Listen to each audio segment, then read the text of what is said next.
Hey everybody, welcome to the You.i origin story. It starts off with Stuart and I, as you might imagine. I met him 2008, and he came into our office. We had a great chat. We shared a bunch of geek things together that we liked, and hired him on the spot and said, we've got to find something in the future to do together. And then not long after that, the iPhone launched. We had to go into the black market and purchase one with cash, because of course they weren't available in Canada for quite a while after the US. And I took that iPhone and I gave it to my wife, who she'd played with every BlackBerry, every Nokia, all the latest smartphones, showed no interest in any of them. Also gave the iPhone to my 2-year-old. Both loved it. And of course, both Stu and I could see how amazing it was. We saw that the interface actually played more like a video game than it did an interface. And we really believed this was going to change how people relate with technology. So we said, we should build a product for this. So Stuart took to copying the interface perfectly. We hadn't have a design team. We weren't art and science then. We were just science. And took some IP that he had, and we copied the iPhone interface pixel perfect. Even the multi-touch on single touch screens, crazy stuff. We did it all. Launched a video, me holding a camcorder on all these different devices, launched it on YouTube, and became the #1 video in many countries. We got 3,000 emails, many of them from the advanced research arms of all the major cell phone makers, and kind of looked at each other, we should make this into a product. So we started productizing it, started working with Canon and Kobo, Sony, building these great user experiences. And that turned out to be kind of allowed us to fund and bootstrapped the core product. And then eventually we said, okay, this is getting cool. We can now build these beautiful devices, but it was kind of creepy for our customers. Oh, so you built me this really amazing interface on my custom hardware, and you say it works anywhere? That's just creepy. So we knew that wasn't firing on all cylinders. We said, okay, what industry has the most need for beautiful experiences on the most platforms? And of course, this was still very early days of Netflix. It didn't have profiles. There was one set of recommendations no matter who you were. It was very early days, but we said this looks big, and so really focused on that. Eventually, as you now know, even rebranded the company name to You.i TV, and we just continue to double down on that market, helping the biggest companies in the world build beautiful experiences on every piece of glass.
Culture is something I really love to talk about around UI because it's something that I find is super important, and one of the things that brought me into the company and has kept me here over 5+ years.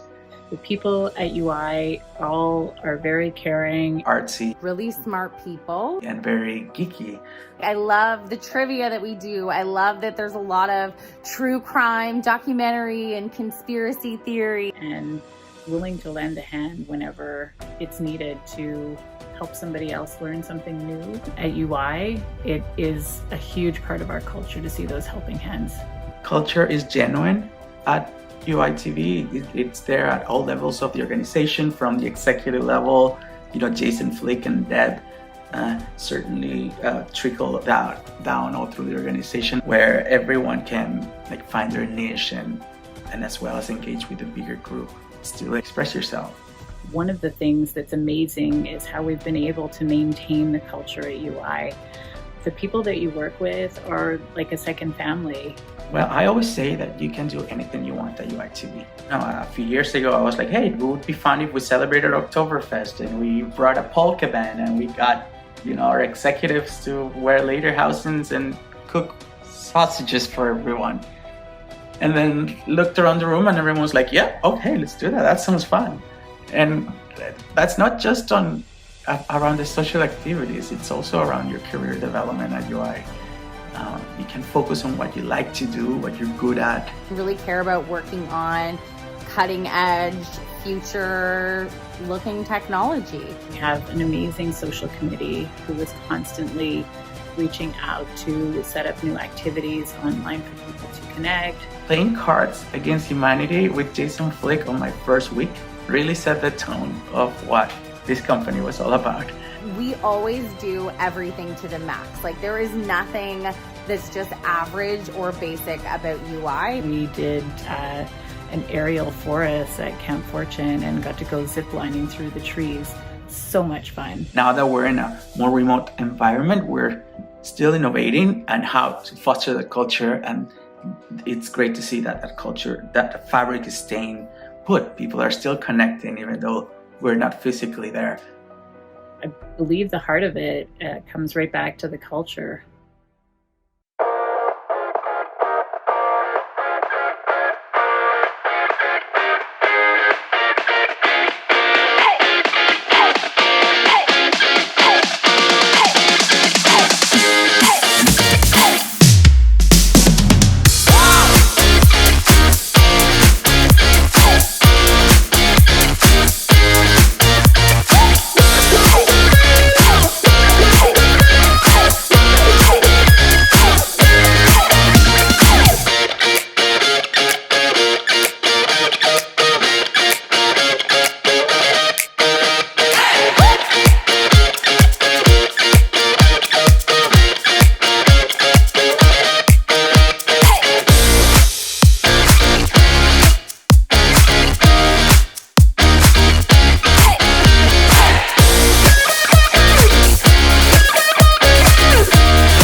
Yeah.